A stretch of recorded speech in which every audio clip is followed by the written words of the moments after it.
Greenville. Greenville. Thank you, Johnny. Greenville, Mississippi. They're large. No, I've got to get that right.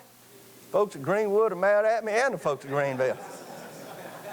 I used to go to the Christmas parade in Greenville. I was born in Moorhead. I ought to be able to remember that. But the largest, the global research and development for one of the largest food manufacturers in the world is going to Greenville. This is exciting stuff. Automotive, need I say more? 360,000 Nissans a year. We reached the manufacturing of 500,000 Corollas in Blue Springs, Mississippi. Now listen to this. We reached that milestone faster than any other Toyota plant ever in history in anywhere in the world. Faster than Toyota City. Now, I was up there a couple of weeks ago. I said, now, I've been telling this, and I want to make sure I'm right. And they said, you're right. We made 500,000 Corollas here faster than any other plant in the world. And now they're shipping them to South America. So we're exporting them out of Blue Springs, Mississippi, all over the globe. Nissan, obviously, is the third largest, most successful automobile plant. Energy, you saw the Fraser Institute. Certainly energy is going to be a tremendous export. Healthcare, absolutely. Telemedicine. Now, I don't want you to particularly get all of your health care off your iPhone, but if you want to, I'd like you to be able to do that. We are one of 7 states in America that has an A rating in telemedicine. There's only 7 states that got an A rating. We were one of them. See, I want folks in India to say, I need to see a physician, and pull one up at the University Medical Center, rather than the other way around. Maybe North Sunflower Medical Center right now, which is involved with GE Medical in one of the largest research development programs ever for diabetes at North Sunflower Medical Center in cooperation with the University Medical Center. You know where they wanted to do it? New Delhi, India. Yeah, I was talking to the head, David Joyce, the head of GE Aerospace. He loves Mississippi. He was bragging about the fact that we manufacture GE jet engines in Ellisville and Batesville, and they ship them all over the world. Another great export. And I said, don't you guys have a medical division? I knew they did. Yeah, he gave me the name. I called the guy. He said, yeah, we're doing a lot of research on diabetes. We'll be glad to share it with you. We're going to do it in New Delhi, India. And oh, no. Unfortunately, I've got the largest population of diabetics in the world in the Mississippi Delta. So they came to the Mississippi Delta. If we can solve that problem, if we can break that code and start curing people, we're going to share it with the rest of the world. Sure, that now we're going to charge them. Shipbuilding. Again, the most advanced warships on the planet are made where? Pascagoula, Mississippi. Best ever. We made corvettes for the Israelis back in the 1990s. We were meeting just the other day talking about building them some more. We went to Brazil, to Sao Paulo. Brazil has the second largest navy in the Western Hemisphere, and they're not good at building ships. They're just not. Their admiral came in, and my goodness, let me tell you what, if you're an admiral in the Brazilian Navy, you got the coolest uniform on the planet. There was more gold thread on that thing. I think it was 6 stars. I don't know how he got dressed in the morning. But you could tell he was the admiral of the Brazilian Navy, and he wanted to talk to Ingalls. He wanted to see how well they could build ships and could we help them. Tourism and film. We made 19 movies in Mississippi last year. 19. Those movies will go all over the world.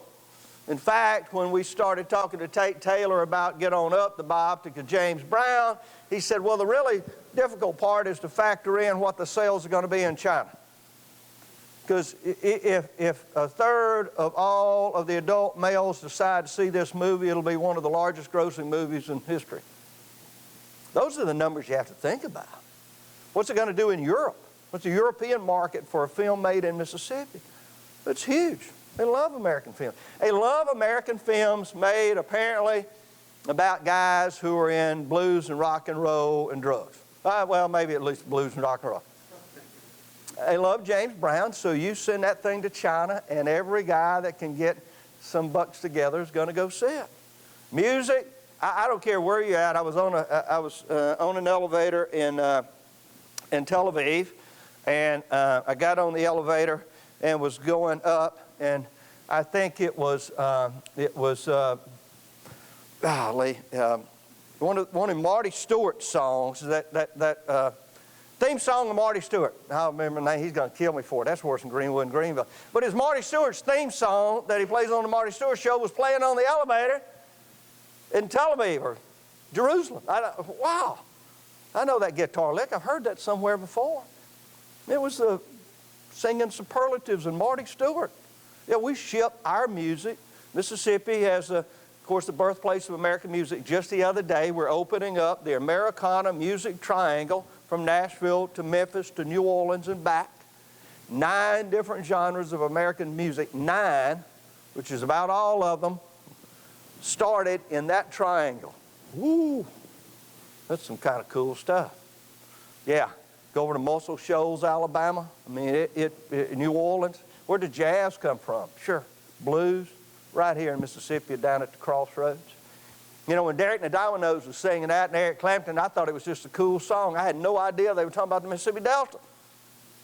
It took me forever to figure out. We exported that all over the world, so our movies and our music are becoming a tremendous export for us. We're moving real quickly here. Mississippi growth and gross manufactured exports, you can see that 259%. We want that to go out, particularly, bless their heart, poor South Carolina's just struggling. They're doing the best they can over there. And these guys in Georgia, gosh, they're down at 99%. Look, when I get through here, I'm going to go over and help them. Go over and see if I can help Governor Deal and Virginia. I probably won't go to Virginia. But anyway, so every time somebody tells you, God, Mississippi's the worst, we're at the bottom of every good lesson, the top of every bad. No, pull this out for them. Whip this thing out for them and say, let me show you something here. Top exports, Canada, Panama, Mexico, China, Honduras. You see petroleum oils, we're already exporting petroleum chemicals, and we're just getting started. It's amazing that cotton is down there at number 4. Number 4, pulpwood. Again, we grew by 380%. I don't want to bother you too much with that. Mississippi ranks number 4 for change in value of exports from 2010 to 2013. Change in value. The value of the exports that we're now sending out around the world grew with such a dramatic pace. It was number 4 in the nation. Now, yeah, we make sure we go out and find out how we are doing.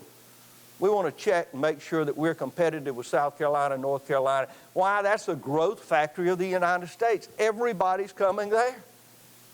From Texas to Florida to the Carolinas. That's where the growth in the United States is at right now, and we are helping lead that growth in the United States. Port of Pascagoula ranks 18th in the U.S. for foreign trade. Bet you didn't know that? 18th in the nation for foreign trade in Gula. Gula. I love that. Outbound cargo, you see that. Home of Chevron, Gulf LNG, BT Halter Marine. Shipbuilding is another huge one. We're just really getting started on shipbuilding. By the time I get through down there, we're going to be like the Vikings. I mean, we're going to make more ships than anybody in the world. We've got a great start on. We got the engineer. Port of Gulfport, $570 million restoration, 50 acres, home of McDermott. Coastal Shipyard, DuPont. We are moving in international companies that are exporting. I don't have anything against bananas. Let me just go ahead and say that. But it could not remain a banana port only. You just don't make any money shipping bananas. I mean, the bananas do, Dole and Chiquita do, but it's not going to get there. We had to change the entire dynamic of the Port of Gulfport if we were going to make money off of it. And I can assure you, it is doing well and is going to be a port of the future. We talked about the American Music Triangle, exporting that, Blues Trail. This goes all over the world. When I meet foreign leaders, one of the things that I can give them, we have a CD of collection of Mississippi blues artists. They love that. Their eyes light up. They can't wait to get back home and start playing that blues music. It is as big, it's bigger in Germany than it probably is in Sunflower County. It's just amazing, and so we are doing more and more at exporting our talents. I've made some friends while I've been traveling around the world. This is not Photoshop. We spent 40 minutes with Netanyahu. He was scheduled for 15, and we got to talking about the relationships between Israel and the United States and the opportunities. And 40 minutes later, his staff was hovering around him and finally scooped him up and ran him out of the room. But our relationship with Israel is strong. Export possibilities are amazing in that country because, well, the other day they said, oh, yeah, now we've got Governor Bentley and we've got Governor LaForge from Maine. Now other governors are coming. Oh, yeah. Okay. Well, they can follow me. We already got stakes down over there. We already got relationships. We already got dear friends. This is the U.S. ambassador to Israel and the consul general to Israel just last week in our Israeli Business Summit. These are very important guys. This is just not a lower-level bureaucrat. This is the ambassador from Israel to the entire United States. And he came here, spent the night in the mansion, he and his lovely wife. They love it. He said, all right, I got to ask you a favor. I said, anything, Mr. Ambassador? He said, I've got to go on the Blues Trail. I've heard about it, I've read about it, we all know about it in Israel. I said, I thought it was going to be something hard. You come back here, I can take you to Robert Johnson's grave. I mean, the real one. I know where it's, I'm a Delta boy, I know where it's at. That's all he wanted to do. If I come back, can we go to the Blues Trail? You bet you we can. So we've talked about all the things that are taking place in the automobile industry. This last year was some of the guys that won the award for exports. Very proud of them. I know many of them are here. I try to get a chance to get out and visit these companies when we can. Some amazing opportunities that are out there. I want to thank you for being here. Now, exporting is no different than sales anywhere else. It just is a longer flight. It's a long, hard flight. Every time we come back, people say, well, did you enjoy yourself in Israel? Did you have fun in Tokyo? No. No. You know how it is. I can tell you how it's going to be. You're going to get up at 6:30 a.m., which is probably going to be 2 p.m. your time. You're going to go to a breakfast, and you're going to run to businesses. You're going to hit lunch if you can with a client. You're going to go to more businesses. You're going to travel in taxis where people are going to scare the hell out of you, like Sao Paulo. You get in a taxi in Sao Paulo, it is like Sao Paulo Die Hard. I'm telling you, he is on the sidewalk blowing. It is just, I was in the floorboard. So, but you're going to do that, and then you're going to go out and eat at 9 o'clock at night, which I hate to do. You know, I get old, I don't like to eat at 9 o'clock at night. You're going to get back to the hotel room in a taxi about 11:30, and then you're going to get to sleep till about 5:30 because you're going to have to leave the hotel at 6:30. And you do that for about 3 days, and then you go on a 14-hour flight, and then when you get back, your wife or husband's going to say, well, I hope you enjoyed that. Hope you had fun while you was over there, because I've been home working. And then next week you go do it again. Next month you do it again. But boy, when you get one of these guys or one of these ladies over there to say, I'll take it, we want you to be our partner. We want you to come over here and open an office. That flight back home doesn't seem that long. It's all worth that. It can only happen if you guys and ladies will get out there and help us hustle. If it does, if it happens the way we believe, then nothing can stop us from being #1 state in exports in the nation. Thank y'all for being here today. God bless you. What can other states learn from Mississippi about this? Well, I think they're learning to keep your tax structure low, to keep your cost of doing business low in your particular state. Have a very robust transportation system, whether it's rail, air, or ship. Make sure that your ports are deep and in order. But more importantly, make sure that you have a system that reaches out to these countries, because it's all about relationships. And as we develop relationships with national and international leaders, we sell more products to their people. It's as simply as that. And where can companies find out about the resources that are available to them? Our office is really a one-stop shop. We We handle every issue of international trade. We refer to the companies, to the experts in each of the perhaps topics, finance and shipping and stuff like that. But our staff is very knowledgeable of who to refer them to and what kind of resources the companies have to go internationally. In addition to that, the staff is regionally assigned around the world, so each of the trade managers has a region in the world. We have one for Canada, one for the Caribbean and Latin America, one for Europe, Africa, and the Middle East, and another one for Asia. In addition to that, we have the foreign reps for MDA in Korea, Japan, Europe, South America, and China. And what type of goals do you have for next year to go up in the ranks? Yeah, well, if you look now, we're, of course, number 4, the growth of exports. I'd like to see us be number 1. I think you're going to see some number 1 ratings. We've grown 380% in our exports over the last decade. That's a remarkable number. And so now we're adding music and arts to that, so we can export the movies that we manufacture. We can export the music that is made here. That's going to be another large amount of export funding with the talent that we have here in Mississippi. I think you're going to see those numbers go up.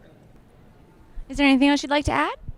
Well, I'd like to add the events that we have coming up. We have several business development missions where we do a little bit of what is happening here one-on-one, but this will be one-on-one meetings between the Mississippi companies and the buyers abroad, or the distributors or potential partners. So we connect them. We are the bridge between our companies here and the buyers on the other side of the world. We have several trips coming up, several trade shows coming up, and we'll be sharing our calendar of events where we're going with delegations during lunch. That's part of the presentation as well.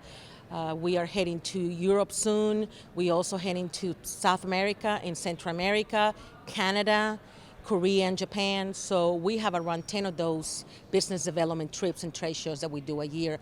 Companies are encouraged to participate because we really have the funding available. They qualify for the STEP grant, and we have the resources and the network contacts abroad to really connect them with the buyers. How difficult is the process to connect?